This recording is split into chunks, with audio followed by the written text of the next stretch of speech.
तस्वीरें आई हैं यमुना एक्सप्रेसवे से, जहां स्मॉग और कोहरे की वजह से आपस में 2 दर्जन से ज्यादा गाड़ियां टकरा गईं। तस्वीरें हैरान करने वाली हैं और विचलित भी कर सकती हैं। ये तस्वीरें लाइव कैमरे में कैद हो गई। आप देख सकते हैं कैसे खड़ी हुई गाड़ियों के पीछे से सिलसिलेवार तरीके से जो गाड़ियां आ रही हैं वो आपस में टकरा रही हैं। किसी को इस बात का इल्म है ही नहीं जो गाड़ी लेकर आ रहा है कि आगे पहले से ही झुंड गाड़ियों का एक दूसरे से टकराकर खड़ा हुआ है। आप देख सकते हैं एक वैन है जिसमें से जो लोग उसमें बैठे हैं उन्हें निकालने की कोशिश कर रहे हैं ताकि वो सुरक्षित बाहर निकल सके, क्योंकि पीछे से जो गाड़ी आ रही है कहीं वो उस पर टक्कर ना मार दे। और देखिए कैसे एकदम पीछे से गाड़ी आती है, वो उस आगे वाली गाड़ी को टक्कर मार देती है और जो महिला उसमें फंसी है वो गिर जाती है और फिर एक और गाड़ी आती है।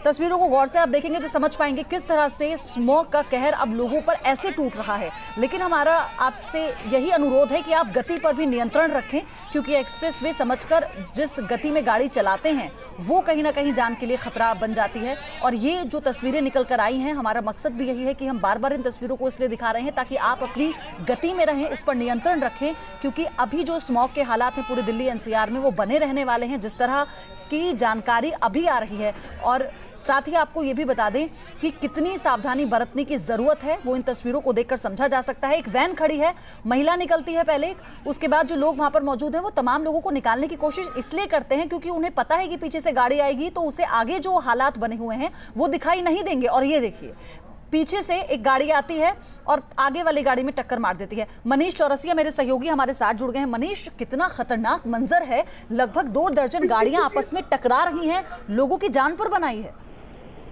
बिल्कुल, और ये इन सब की जो वजह है वो है स्मॉग। बाकी सारे हादसे हुए अर्ली मॉर्निंग के, उस वक्त जो विजिबिलिटी थी यमुना एक्सप्रेसवे पर वो लगभग 0 हो चुकी थी। आपको 10 मीटर के डिस्टेंस में कुछ भी दिखाई नहीं पड़ रहा था। उसके बावजूद कुछ लापरवाह लोग होते हैं जो कि इस विजिबिलिटी भी कम नहीं करते हैं। तो यही इस हादसे की वजह बना।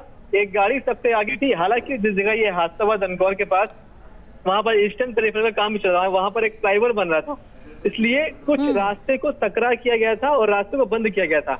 जैसे ही एक बस उस रास्ते पर पहुंची, उसे अचानक दिखाई पड़ा कि यहाँ पर काम चल रहा है। उसने ब्रेक मारी, लेफ्ट काटा, लेफ्ट काटने में ही उसके पीछे से गाड़ी एक उससे टकरा गई। जैसे वो गाड़ी टकराई, उससे पीछे एक के बाद एक कई गाड़ियां उससे टकराती चली गई।